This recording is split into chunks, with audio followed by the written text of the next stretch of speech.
AP ప్రభుత్వ తీరుపై రాజధాని రైతులు తీవ్ర అసంతృప్తి వ్యక్తం చేశారు. కూటమి సర్కారు అధికారంలోకి వచ్చి ఏడాదిన్నర దాటినా సమస్యలు పరిష్కారం కావటం లేదంటూ ఆవేదన వ్యక్తం చేశారు. సీఎం చంద్రబాబు సైతం తమను కలవటానికి, తమతో చర్చించడానికి ఇష్టపడడం లేదంటూ వాపోయారు. ఆగస్టు 5న మంత్రి నారాయణను కలిసి 14 సమస్యలు చెప్పుకున్నట్లు వివరించారు. అయితే ఇదే విషయంపై మంత్రి ఇప్పటి వరకు స్పందించలేదని చెప్పారు.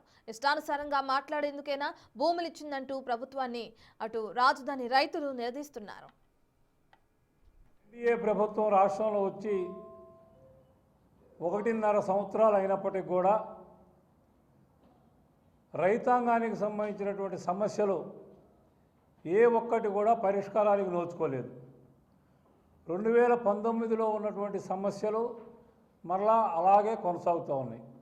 ఆగస్టు 5వ తారీఖు మంత్రి గారు మమ్మల్ని జేఏసీ కలవటానికి సమయం ఇవ్వటం, ఆగస్టు 5వ తారీఖు కమిషనర్ గారిని మంత్రి గారిని కలిసి ఆ రోజు 14 సమస్యలు ఏవైతే అపరిష్కృతంగా ఉన్నాయో వాటిని పరిష్కరించాలని ఆ రోజు విజ్ఞప్తి చేయడం జరిగింది.